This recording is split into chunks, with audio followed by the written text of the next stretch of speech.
Carta 3. Platón desea alegría a Dionisio. Encabezando así mi carta, ¿acertaré acaso con la más perfecta fórmula de saludo? ¿O debería más bien escribir, desea felicidad, como suelo hacer al dirigirme a mis amigos en las cartas?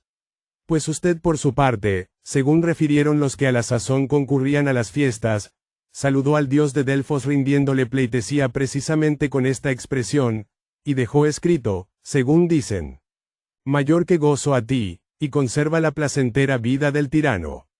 Pero yo, ni a un hombre, ni desde luego a un dios, le dirigiría esta invitación al saludarle. A un dios, porque le invitaría a algo que es contrario a su naturaleza, ya que la naturaleza divina se halla por encima del placer y del dolor. Y a un hombre, porque la mayor parte de las veces el placer y el dolor causan un daño, engendrando en el alma indocilidad, olvido, insensatez y violencia.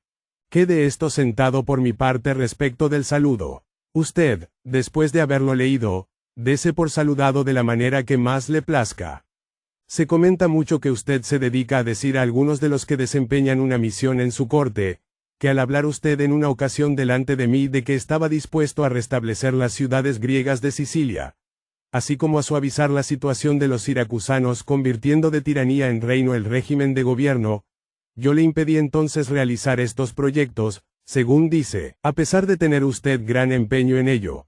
Que ahora, en cambio, estoy induciendo a Dion a hacer esto mismo, y que, sirviéndonos de sus propias ideas, intentamos arrebatarle el poder. Si a usted le reporta alguna utilidad hacer estas declaraciones, usted lo sabrá.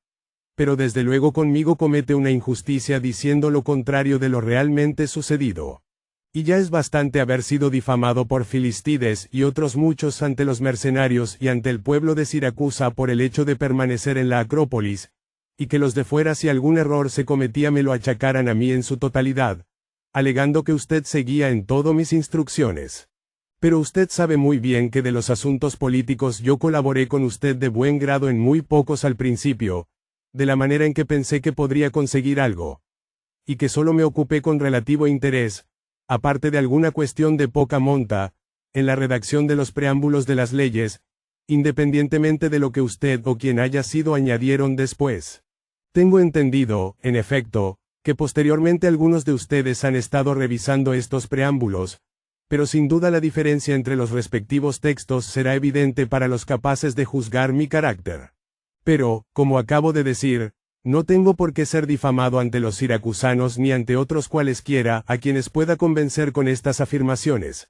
Antes bien, mucho más procede la defensa tanto contra la calumnia anterior como contra la que ahora ha venido a sumarse a aquella, y que va creciendo en intensidad y violencia.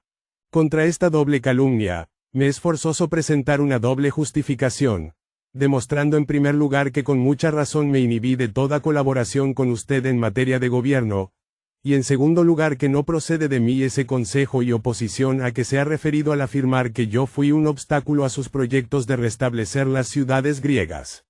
Oiga ante todo los antecedentes de las primeras imputaciones calumniosas que he mencionado. Yo acudí a Siracusa a instancias suyas y de Dion. Este último era hombre cuya valía yo tenía ampliamente comprobada, y le unían conmigo antiguos vínculos de hospitalidad. Se hallaba, por otra parte, en esa edad intermedia y reposada que requieren en sus colaboradores los que tienen el más mínimo sentido común cuando han de deliberar sobre problemas de tanta envergadura como entonces eran los suyos. Usted, en cambio, era extremadamente joven, adolecía de una gran inexperiencia en materias en que se requería ser sumamente experto y era completamente desconocido para mí. Posteriormente, tal vez por obra de un hombre, tal vez de un dios, tal vez de un azar del destino, que se valieron de usted como instrumento, sobrevino el destierro de Dion y usted se quedó solo. ¿Acaso piensa que me era posible a mí en aquellos momentos colaborar con usted en asuntos de Estado, a mí, que había perdido al compañero sensato y veía al insensato a merced de una multitud de cortesanos sin escrúpulos, no gobernando, sino creyendo gobernar, pero en realidad gobernado por hombres de tal ralea?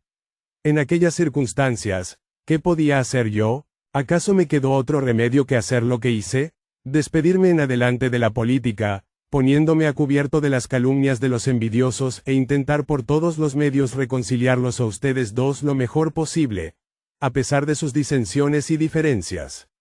De esto usted es testigo, de que yo no dejé jamás de perseguir este fin. Después de 1000 dificultades, llegamos al cabo a un acuerdo. Yo embarcaría para mi patria, ya que su país estaba en guerra, y una vez restablecida la paz, tanto Dion como yo volveríamos a Siracusa invitados por usted. Esta es la realidad de los hechos por lo que respecta a mi primera visita a Siracusa y a mi nuevo refugio en la patria. En cuanto a la segunda parte, al restablecerse la paz usted me llamó, pero, sin atenerse a nuestro convenio, me daba instrucciones de que fuera solo, prometiendo que más adelante haría volver a Dion. Por eso no fui, pero con ello incurrí también por el momento en el descontento de Dion. Pensaba él, en efecto, que era mejor que yo acudiera y obedeciera sus órdenes. Posteriormente, tras el intervalo de un año, llegó una trireme con una carta suya, cuyas primeras palabras eran que, si yo iba, los asuntos de Dion se arreglarían en su totalidad conforme a mis deseos, mientras que si me negaba a ir sucedería todo lo contrario. Por pudor me abstengo de enumerar las cartas que en aquella ocasión llegaron de Italia y de Sicilia, suyas y de otras personas que seguían sus sugerencias, y los muchos allegados y conocidos míos que las recibieron. Todas ellas instándome a partir y rogándome encarecidamente que accediera a sus deseos. Era opinión de todos, empezando por Dion, que yo debía emprender la travesía y no mostrarme remiso. No obstante, yo me excusaba aduciendo mi edad, y, con respecto a usted, insistía en que no sería capaz de hacer frente a nuestros calumniadores, deseosos de enemistarnos. Veía, en efecto, ya entonces como también veo ahora, que las grandes y excesivas fortunas tanto de los particulares como de los monarcas suelen dar origen, cuanto mayores son, a más numerosos y considerables contingentes de calumniadores y de placenteros cortesanos que causan un daño ignominioso. Este es el mayor mal que engendra la riqueza, así como el poder en todos sus demás aspectos. Sin embargo, prescindiendo de todas estas consideraciones, acudí, reflexionando que no debía dar lugar a que ninguno de mis amigos me inculpara de haber perdido por negligencia mía todo lo suyo, existiendo la posibilidad de conservarlo. Llegué, y ya usted sabe todo lo sucedido desde entonces. Yo reclamé ante todo, según lo convenido en nuestras cartas, que repatriara a Dion introduciéndole en su intimidad, especificando en qué había de consistir esta intimidad. Si usted me hubiera atendido en este punto, seguramente, según mi opinión me hace conjeturar, hubieran ido las cosas mejor de lo que han ido tanto para usted como para Siracusa y para todos los griegos. En segundo lugar, pedí que los bienes de Dion estuvieran en poder de su familia y no fueran administrados por los administradores que usted sabe. Además de esto, yo estimaba que se le debía mandar la renta habitual de cada año y enviarle aún más, y en modo alguno menos, desde el momento que yo estaba presente. Al no obtener nada de esto, consideré llegado el momento de partir. Entonces usted me persuadió a que me quedara durante aquel año, prometiendo liquidar todo el capital de Dion, enviar la mitad a Corinto y dejar el resto ahí para su hijo. Muchas promesas suyas incumplidas podría mencionar, pero es tanto su número que prescindo de ello. Liquidó, efectivamente, todos los bienes de Dion sin haber contado con él, a pesar de que usted afirmaba que yo los vendería sin su consentimiento, y entonces, amigo mío, puso con un descaro sin límites el colofón a todos sus compromisos.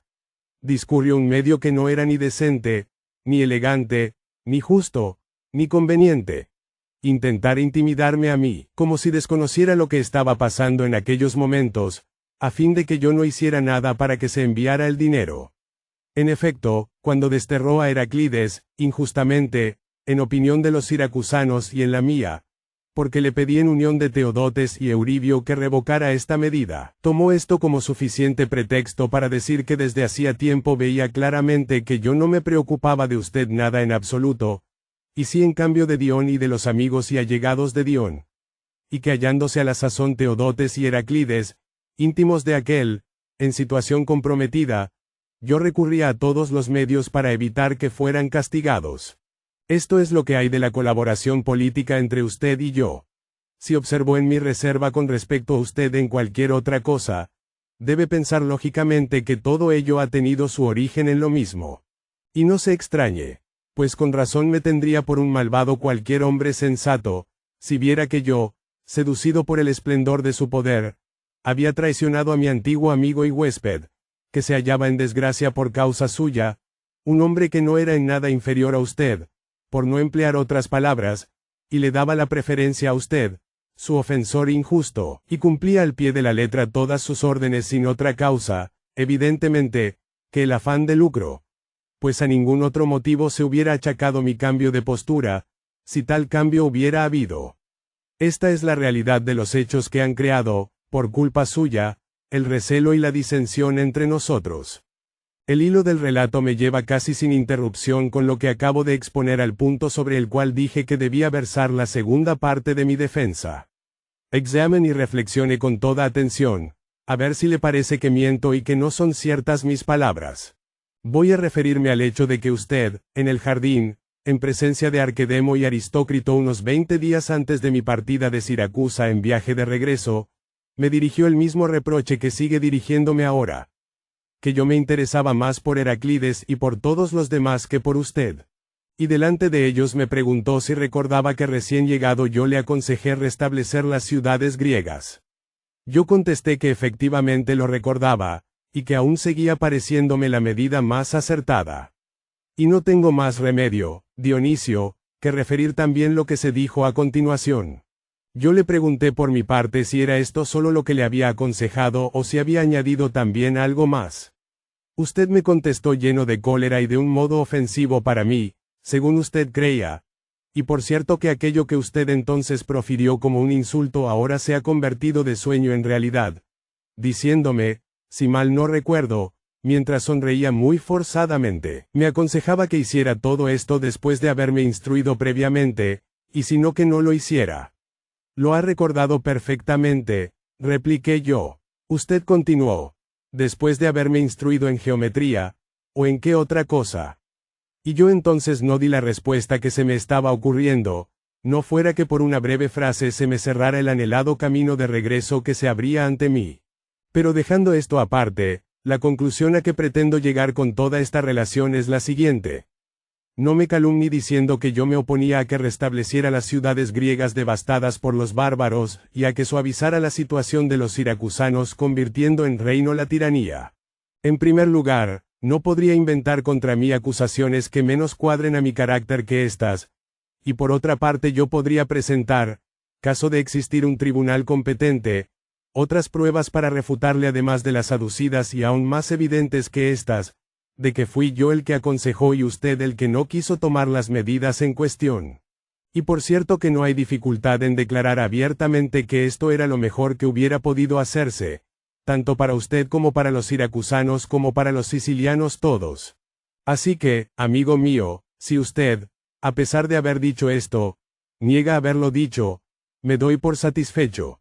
Si lo confiesa, inmediatamente debe, convencido de que este Sícoro era un sabio, imitar su palinodia y cambiar en sus palabras la mentira por la verdad.